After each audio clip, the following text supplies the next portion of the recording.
Welcome to Michigan's World War I Centennial News Report. I'm Dennis Skupinski.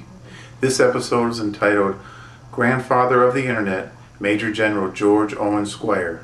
He grew up in a small town in Lapeer County, Michigan by the name of Dryden, and in 1910 invented a process called multiplexing, which allowed multiple signals to transfer along on an ordinary telephone line. Later on, this technology was used when they developed the Internet to process large amounts of information without dramatically increasing the size of the cables. That's the reason why he's called Grandfather of the Internet. Also in this episode, we have an interview from Lord Faulkner, chairman of the War Heritage Group based in the United Kingdom. Then we have our state update as far as Michigan's World War I Centennial, and also we have what's going on the Internet on our Internet update. Thank you for watching Michigan's World War I Centennial News.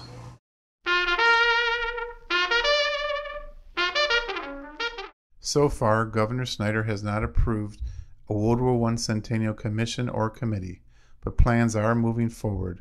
I've met with the chairman of the War of 1812 Bicentennial Commission, James O'Connell, and also the Civil War Sesquicentennial Chairman, Jack Dempsey, and are making plans as far as what we should do and what we should plan for the World War I Centennial Commission.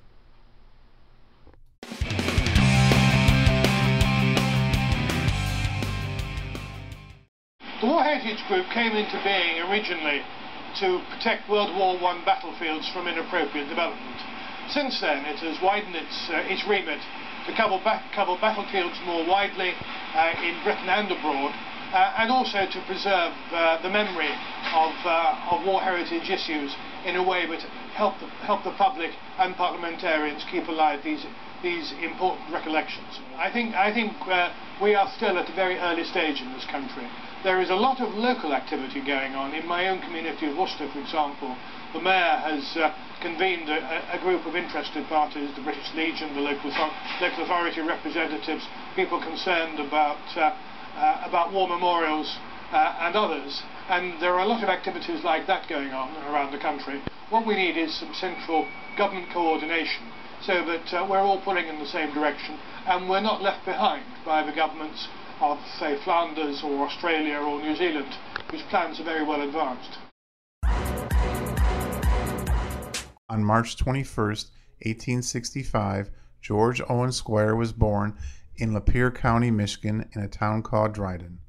In 1887, he graduated 7th in his class at the United States Military Academy at West Point, New York. He was appointed a second lieutenant in artillery.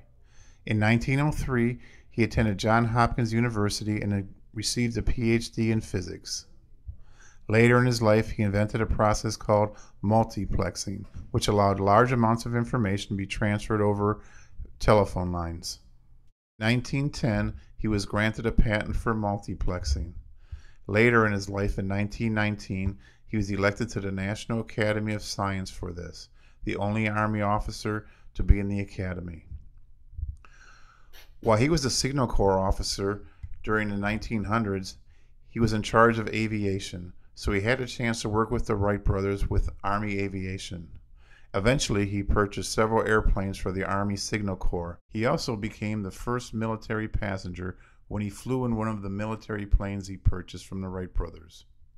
In 1919, he retired from the service and received the Distinguished Service Medal, the highest medal given for non-combat operations. In 1922, he created a company called Wired Radio. Wired Radio was a company that piped music to businesses and subscribers. Today we call this elevator music. In 1934, he changed the name from Wired Radio to Muzak. George Owen Squier died March 24, 1934.